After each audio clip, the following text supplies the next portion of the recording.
Hi, I'm Lucas, and this is the Quacks Podcast.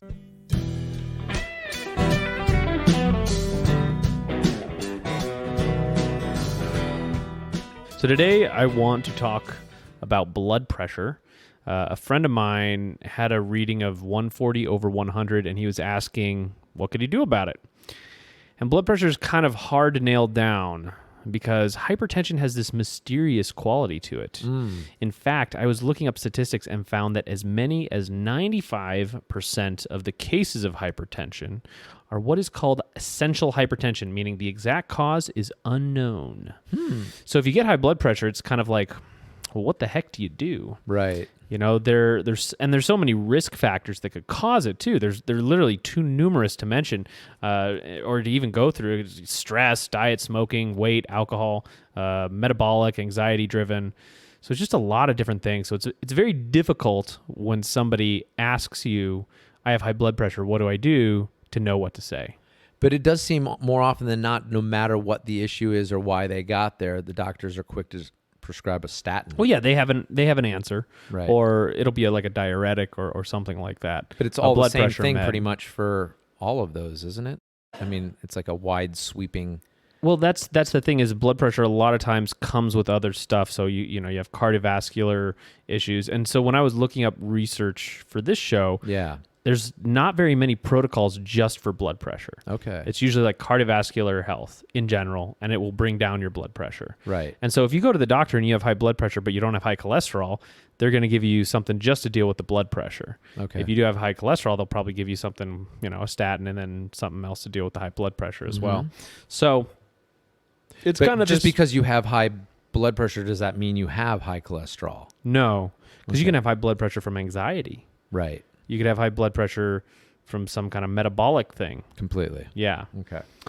So if you want to get to the root cause of it, you might play whack-a-mole quite a bit, like until you finally get somewhere. So I wanted to do this show about how I would approach high blood pressure in basically escalating phases. Meaning if you have high blood pressure of, I don't know, XYZ, whatever, I try these things first, and then I escalate if these things don't work, and Right. so on.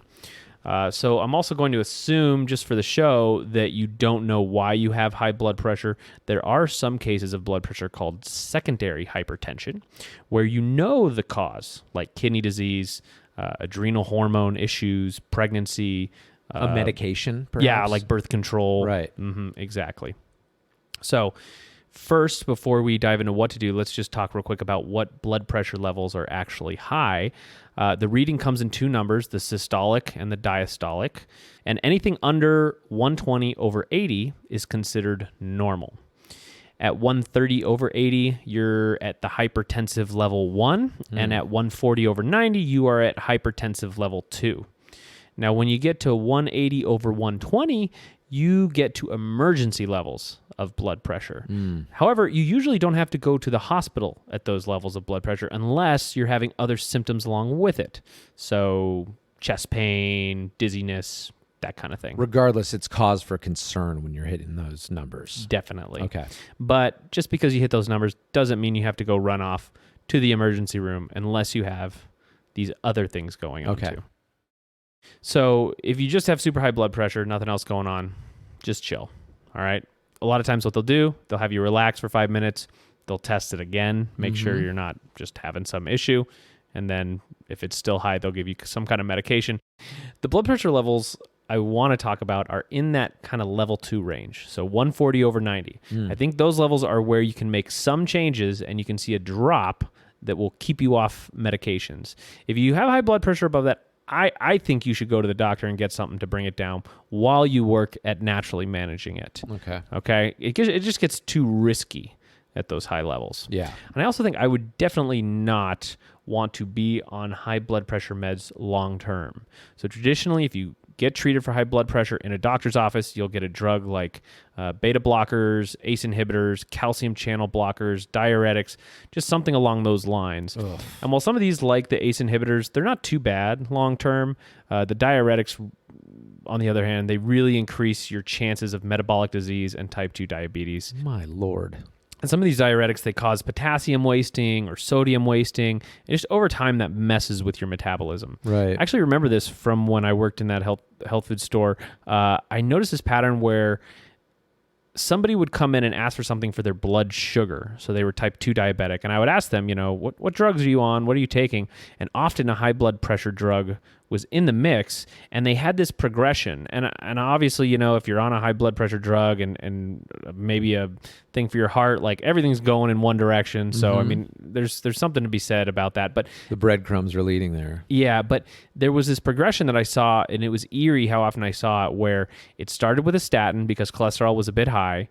Then the blood pressure creeped up.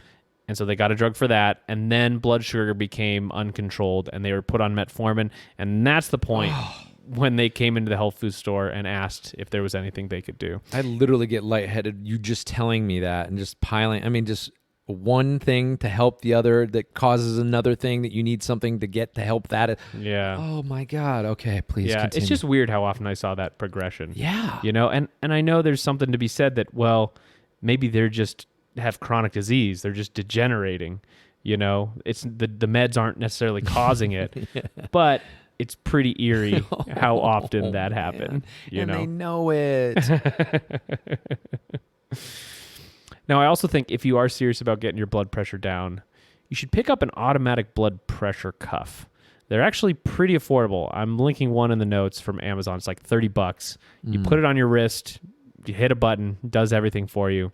I think it's good for most people to have. Do it on the whim. Off the cuff. There you go. It's my dad joke of the day. All right. Please continue. So we're going to go in phases. The first phase, it's all about broad strokes. And probably these are the things that most people hear from their doctor or online, so we're not going to spend too much time on it. But I'm talking about things like exercise. Exercise, if you can tolerate it, it's one of the best things for lowering blood pressure. And just walking more. Does it raise, though? Like when you first say you have high blood pressure and then you exercise, would that have a propensity to increase your blood pressure as you're exercising even more so? So what I was reading, exercise was listed often as in studies shown to lower blood pressure. Okay. But just from my own experience and my own imaginings, I could see a thing where if somebody was doing something very intense, right, maybe something that they were a little scared of, their heart starts pumping a little bit. There's cases where your blood pressure might rise. Well, I shark dive, and some people get freaked out; they can't handle it. So yeah, that would be one of those things. You're petting jaws. I don't know why my blood pressure's so high. Bizarre. So exercise is one. Walking is good enough. Like I said, cigarettes, drink less alcohol. Those are pretty self-explanatory. Yes. Cutting out caffeine, that can be a very helpful one. And these are all things that have been shown to lower your blood pressure in a lot of different studies. You can also add more potassium-rich foods to your diet, like bananas and raisins. Potassium's kind of the yin to salt's yang. So more potassium in your diet will lower your blood pressure. Mm-hmm. That makes sense? And I've actually experienced this personally. One of the only times I actually had low blood pressure at a doctor's office was when I took a bunch of potassium chloride right before my doctor's appointment. Really? Yeah. Purposely? Well, yeah, I was supplementing it, and I didn't think about it. Okay. I didn't think I'm going to do this. What I was thinking. Yeah, it wasn't purposeful. It was knowing you and your experiments. Yeah, it was an experiment, but I wasn't trying to troll my doctors or something. Right, no. Yeah, so I took it, and I can't remember what my blood pressure was. It was 90 over 70 or 60 or something. It was lower, and the nurse was like, "Whoa, your blood pressure's a little low, man. Have some salt." You're like, thank you. I already did. Potassium salt. And I want to actually address that right now. The often heard advice you have, if you have high blood pressure, is lower your salt intake, right? Yes. And there's been controversy around this, at least in the natural world, for quite a while. And there was a recent meta-study analysis in the American Journal of Clinical Nutrition that looked at something like 133 different randomized trials of sodium reduction in relation to high blood pressure. So these are people who are told, reduce your sodium, and there's a lot of trials that they're looking at. And I'll link to it if you're curious, but what they found was that only patients who were in the highest percentile of blood pressure, meaning over 130 and 80, actually had their blood pressure lowered by lowering sodium intake. Okay. Now, below those levels, salt reduction and blood pressure were only weakly tied together, meaning salt reduction is only going to take you so far. Mm-hmm. If you have really high blood pressure and you're eating a lot of salt, Yes. then it can help. But it's only going to get you so far. In the literature, there's evidence that, having a lower salt diet might not be great for you. It might worsen your cholesterol ratios, which are more important than your raw numbers. Mm-hmm. It can also perhaps increase your insulin levels, which might not be good. And just in general, salt is a crucial part of how your body works and how your metabolism works. Completely. So, I don't know. Lowering salt may be helpful if you're getting a lot of it, but a low or no salt diet seems a little crazy to me when there are a lot of other changes you could make first, which wouldn't cut out like this major mineral. Right. But there's so many people, because they paint in such broad strokes when you hear about these media reporting on too much salt causing this, that, and the other thing, is that you're throwing the baby out with the bathwater again, because people have eliminated salt from their diet and they realize we need this stuff, which is why in the sport salts and different things, I mean, it's Himalayan pink sea salt is so beneficial, I think. Totally. And so much more easily assimilated. So it does seem like we've stripped ourselves completely of these things that we still need. And that was another thing I read, and I didn't really include it, but we'll just touch on it real quick, is there is this kind of idea in the natural world that if you're just taking straight sodium chloride, that's way different than like a Himalayan sea salt. Completely. Right? You're not getting the other natural trace minerals and that kind of thing. And depending on how it's been formulated too, obviously, Yeah, there's anti-caking iodine and salt agents and all different kinds of stuff. So Totally. a lot of things to take into consideration, but don't just take all salt out of your diet if you think that you're having a medical issue. I mean, it's usually prescribed by a doctor. They tell you got to go on the no salt diet because your blood pressure's... Yeah. I mean, that's why a lot of these things, that's why there's so many D deficiencies too, because we were told for so long that D was... Well, I'm glad you mentioned D, because the next broad stroke is getting more sun. That can help lower your blood pressure. Dude, simpatico. We're thinking on the same wavelength. Another big one is stress and anxiety. We could probably do a whole show on that. Yes. But that's a big one that you could try and... your mental state basically really can impact your blood pressure. Uh-huh. And just another one would be just getting more minerals in general. So water with higher levels of minerals and mineral-rich like foods like seafood. Mm-hmm. Those would be a good kind of broad strokes in how to lower your blood pressure. Okay. Cool. So let's say you do all those, but your lifestyle, you get it in a good place, your stress is lower, but your blood pressure is still high. Mm-hmm. What then? Well, the next phase I would do is be adding in different supplements, herbs, and specific foods that are shown to lower blood pressure. And interestingly enough, the list is actually really dang long. So I'm going to stick with what I consider to be the best for time's sake. But if you want more options, there are plenty out there. And in the references, there are several articles with titles like the top 20 herbs that lower blood pressure and all that sounds stuff. Right. Yeah. So the first one that I want to talk about is hawthorn extract. And you'd want to take it at 5 to 1,200 milligrams. Hawthorn is an herb, or it's a berry. It has 4 clinical trials behind it on over 300 people. 2 or 3 of those clinical trials are double-blind, which is pretty impressive, actually, for a natural substance. And they show that hawthorn lowers blood pressure. And there's other rat studies also showing the same thing, relaxation of veins and arteries, all that stuff. And hawthorn in general, it's just kind of a great herb for cardiovascular health, which also happens to lower blood pressure. Right. And it also has some tertiary benefits like helping with anxiety, cognitive function, menopausal symptoms. So that would be a good one to start. Yeah, no. Have you ever tried hawthorn? That's funny that you say that. I've been taking it for the last month. Really? Yes, but I was taking it also for heart health. Yeah, cardiovascular health. Cardiovascular, and I can't tell whether or not anything. But I feel good, and I'm doing it because I think some of these things over time are cumulative, but also prevention, especially with studies behind it. If I can get ahead of it, because they're not saying we're beholden to our DNA, but I do have a lot of heart disease in my family, and I've had heart problems myself. So, but I've had a real downturn in heart events, which people who've been listening to this podcast for a while know that I was dealing with some issues. But dude, just the elimination of caffeine and some of these supplemental things have really helped. Yeah. But I don't know if it's the hawthorn. Okay, well, you've only been taking it for a month, so we'll see. I just went off on a wild hawthorn tangent. So, but yeah, no, I have been taking it. So cool. Yeah. Right, well, maybe tell us how it goes. I will keep you posted. Yeah. So next up is garlic. Garlic has been shown to lower blood pressure.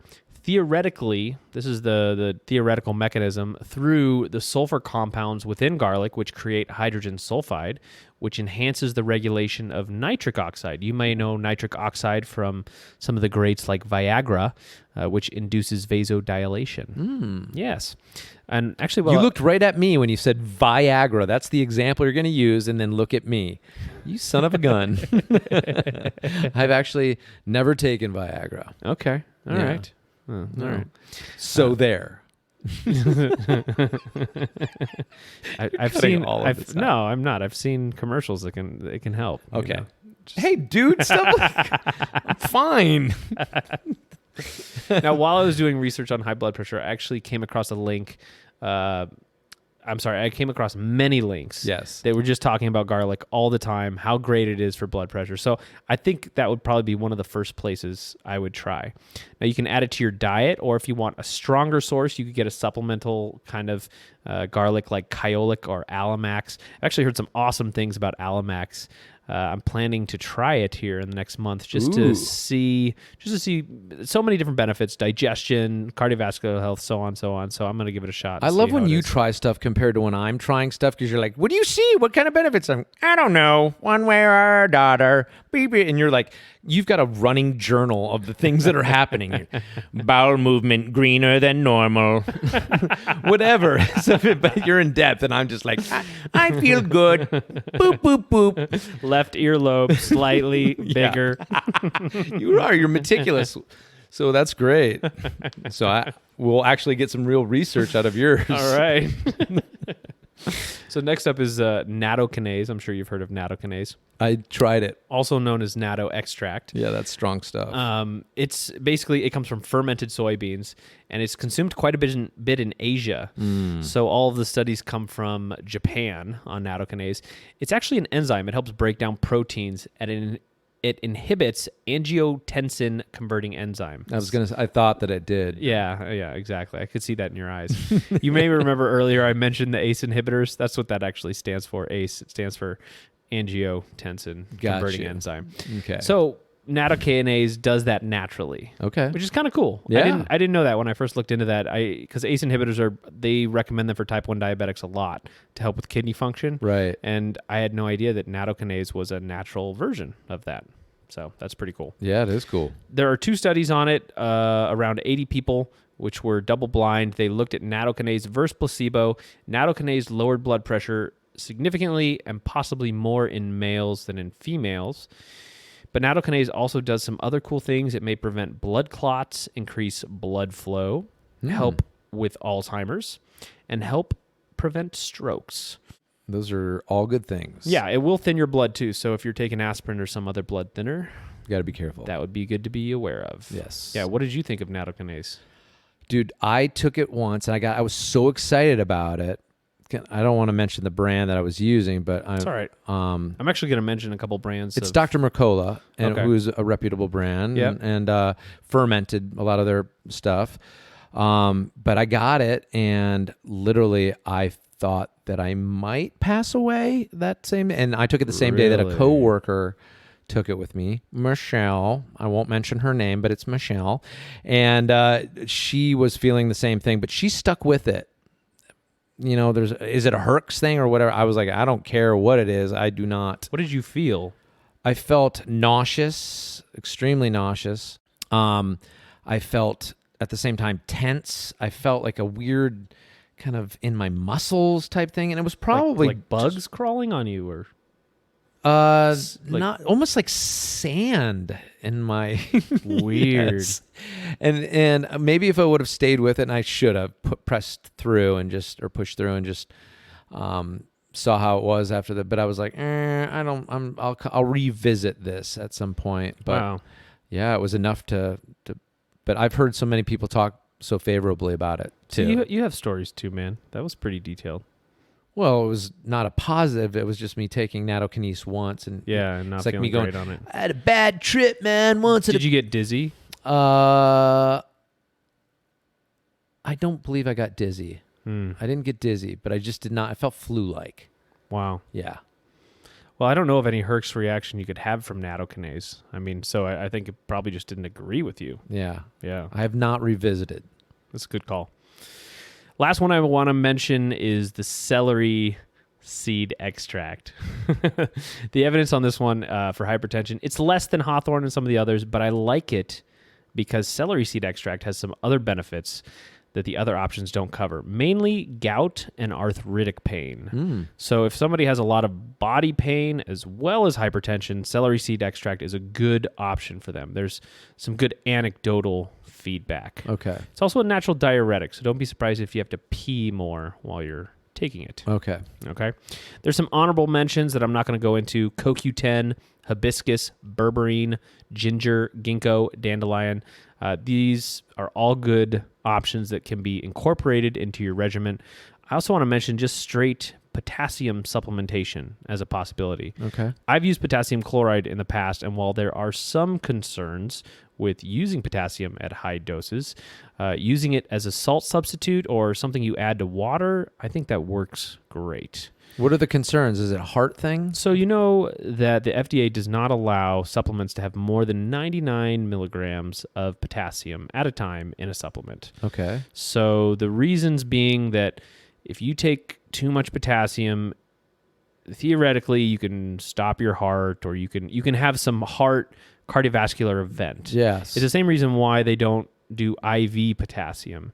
If your heart gets a whole bunch of potassium all at once, it can mess with the electrical current. And I'm not super positive on how it does that. Yet we have to have potassium at the same time, right? Sure. So the FDA just doesn't want people to get too much potassium at one time, and so they limit it. Okay. But that's only in pills. You can actually get potassium powder and, take as much as you want. I've always been skeptical of bananas. Yeah. I mean, they're in Circle K. They're everywhere. Yeah. Trying to kill us with bananas now. Yeah. You're not going to have a cardiovascular event from bananas. Don't worry about it. Well, we'll see. We'll see. The salt substitute I was thinking about, it's called no salt. You've probably heard of no salt, right? Yeah, of course. It's potassium chloride, so it would theoretically work. But they usually put all these anti-caking agents and other crap in it, mineral oil. It just makes it unattractive. So if that's the direction you want to go, it's better to just buy pure potassium chloride and use that. All right. I'll also mention real quick, I'm not a fan of fish oil and going that route. Fish oil will lower your blood pressure, but I don't think fish oil is good to take long term. Okay. We could probably do a show about that. And we will. We should do Totally. a show all about fish oil, but it's for another day. Of course. Yeah. Another ocean. Yeah. Now, what's cool about this list of different ingredients is that you can use them one at a time, or you can stack them all to have a greater effect. So we normally talk about single ingredients on the podcast because when if you get a prostate blend or a cholesterol supplement with many different ingredients, you aren't sure what's doing what. And so if some part of the blend doesn't agree with you, you have no idea which part. So often you just have to pitch the whole bottle if you react to it negatively. So we want to avoid that. That caveat always applies. But in this case, I want to mention a couple formulations that I have had good feedback on. So we're going to do something a little different today. Okay. And mention some formulations. The first one is Blood Pressure Health from Emerald Labs. Now, just a disclaimer here, I do contract work for Emerald, so I have a bias, but I have had great feedback on that formulation, and Okay. I want to tell you about the best things I have heard about. So that's a good one. That's great. Another good one is Life Seasons BP Stability. That's got a nice blend of ingredients. And then if you want a simpler formula without so many things in it, Kyolic Garlic's blood pressure formula is good. That has a ton of garlic and a couple other nice ingredients. So that's where I would start. There are a lot of other blood pressure blends out there. Yes. And I'm sure some of them are great, but those three are the ones I like. Yeah. Yeah. They're very popular. What in do the you store. do? You have one you like? Well, I haven't taken any, but I mean, I get that a lot of you've feedback heard. on all of those. But also, the number one selling supplement in the store for us is Cartitone. And is that for blood pressure specifically, or is it for just cardiovascular health? Is it blood pressure? Wait a second. Let's take a break here for a second. Isn't Cartitone for blood pressure? It's not for cholesterol. It's for blood pressure. I mean, Cartitone is what people take for blood pressure. Yes. It is for blood pressure. Yes, it is for blood pressure. Okay. And it's like magnesium, you know. Yeah. So, but it's hugely popular to the point where I cannot believe how people react when it's out. But it doesn't have as much of the science behind it as some of these other ones, I don't think. Yeah. But All right. Well, that's another good option. yeah, Yeah. Cartitone. Cartitone. All right. Now, let's say you try these steps and you still have high blood pressure, or maybe it's come down a bit, but not enough. There's a couple more in-depth protocols that you could try. The first one comes from a guy named Dr. Wong, which focuses on systemic enzymes. Zymescence. Yeah, zymescence. That's his enzyme blend. Now, systemic enzymes are exactly the same type of enzymes that you would take for digestion. So they break down proteins, carbs, fats, other things like cellulose. But you take these enzymes away from food on an empty stomach, and often in a special capsulation, which gets those enzymes to be absorbed through your small intestine into your bloodstream. And there they go around your body, lowering inflammation and eating up what's called fibrin, which is like a scar tissue.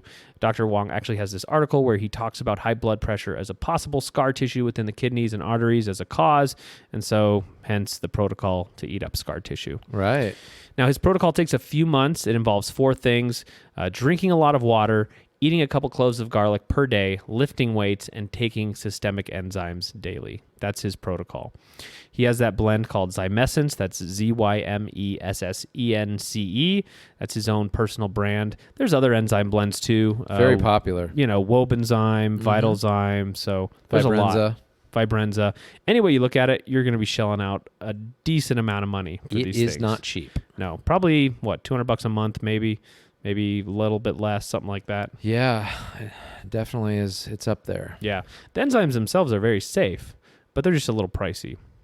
You know, we should do a show about systemic enzymes. I would love to do that. Because they're sweet. Well, that's even nattokinase was kind of in that vein, and that's kind of why I was going down that route, because I hadn't taken them before. But we should both take them maybe and take a different one or take the same one and see what our I used to take Wobenzyme all the time. Yeah. Dude, I used to pop those all the time. They were great. And people who take them swear up and down the river. They're like, they don't even bat an eye. They're like, oh, $115 for the bottle? Yeah. Yeah, whatever, of course. Yeah, I know. It's crazy. You know Steve from Garden? Yeah. Yeah, he was telling me a story about how he blew out his knee.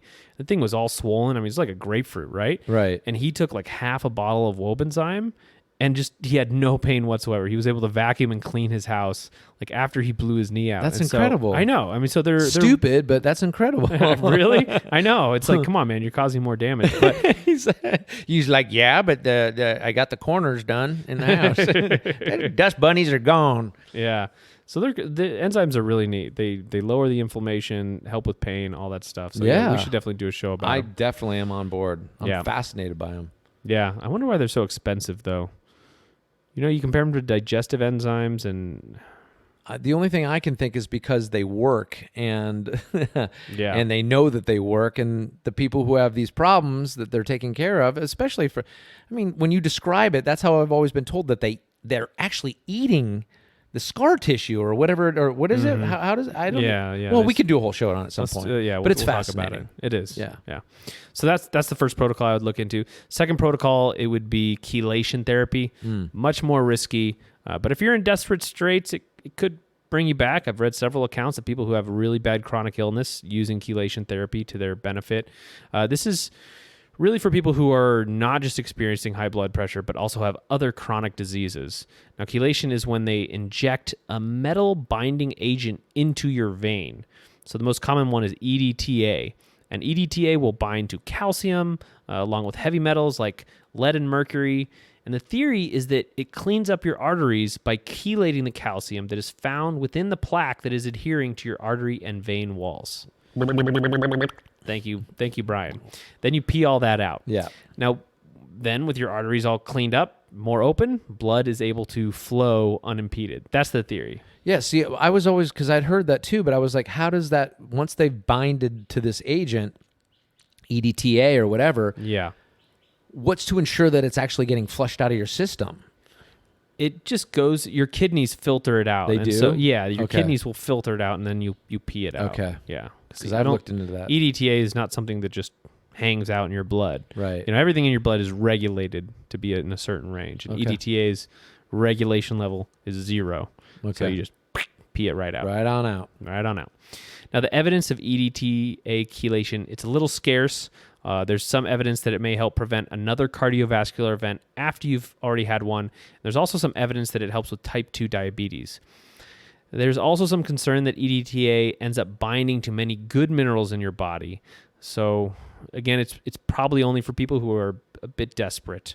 I would even say that some of the pharmaceutical options might even be safer than jumping into chelation. Really? Yeah, like an ACE inhibitor. Some of those things are not terrible to take long term. They're not great, but chelation can mess you up. Well, my thinking would be, why can't you just take minerals, the good minerals? You can. I mean, on top of, so if you're worried of stripping yourself, you just replenish. Yeah, I've read some things that somehow EDTA gets deeper in and pulls those minerals out that are really crucial and you need them. I don't know. It's okay. There's a big question mark around the chelation thing.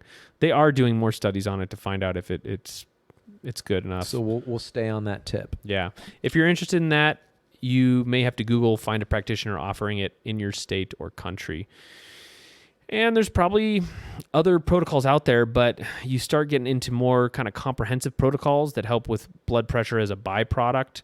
So cardiovascular protocols, like, we talked about one with the chondroitin sulfate. Mm-hmm. They help your heart health, but they also bring down blood pressure. Right. So all in all, I don't think it should be that difficult to bring down your blood pressure. If you're willing to experiment and kind of keep track of your progress with your wrist cuff, you should be able to do it. Blood pressure, if that is your issue, should be manageable. Right. There are some people out there who have super stubborn blood pressure, but they're definitely few and far between. Completely. Yeah, If you follow these things that you've talked about, there's got to be some kind of solution. Yeah, when I was doing research for this, I talked to a guy who is one of those people where he's just had high blood pressure forever. Yeah. And he's been trying to do different things. He's done chelation therapy. He's done all kinds of different stuff. None of it's worked for him. Really? And I was kind of picking his brain about the different protocols out there. And there's not many protocols, for blood pressure. Right. He mentioned the enzyme one as being somewhat working for him, but it caused him some other issues at the same time. So it's hard for people like that. Yeah, that's a struggle right there. And there's the whole idea too that just having slightly high blood pressure is not terrible for you. Like, it's like, it's kind of okay. You don't have to hammer it down. Right. Some people just have slightly higher blood pressure, and it can actually be protective in some ways. The big concern with blood pressure is obviously you have high blood pressure and then just things erode. Right. I mean, that's the issue with blood pressure. It's not that, oh my gosh, you have 140 over 100, you're dying right now. Mm-hmm. It's that blood pressure is just eroding your body. Yeah, it's like a river over time. Riverbed in the river. Exactly. Okay. That's actually a great analogy. Okay. Yeah. So anyway, that's what I got. Those are the phases I would go through. Start off with the big lifestyle stuff, go to the specific herbs, some of those herbal combos, vitamin combos, the mineral combos, those are all good options. And then if you're still having problems and you got the cash, go for the enzymes, and then kind of get into some more hardcore stuff. Yeah, there are things to try. Yeah. And like you said, it can be whack-a-mole, but it's kind of important, and you don't have to necessarily jump into one of those pharmaceutical options right away. Yeah, and that's the hard part is there's so many different causes, I mean, you could go through all this and figure out it's anxiety or something. Completely. And all of a sudden you're like, wow, I just started meditating and my blood pressure went down. Could be a simple allergy. Could be, yeah, I know. It's just very, very difficult symptom to deal with. Yeah, man. Yeah. Well, thank you for enlightening myself. No problem, brother. And the rest of us. Yeah, man. He brings it every week, folks. Good information. It's amazing. Timeless. Yeah, it's a lot of work. Yeah, I know. Could raise a person's blood pressure. Hey! Well, thanks everybody for listening. Please go to our website. Support us by shopping through Amazon. There's going to be a lot of links for products in this episode. So if you are interested in one of those products, use our affiliate link to give us a few bucks. That would be awesome. That would be so cool. Other than that, we'd love to hear from you. If you have a subject you want us to talk about, or you have any questions, you can always send us an email at quackspodcast @gmail.com. And thanks, everybody. That's all I got. Thanks, guys. Be well.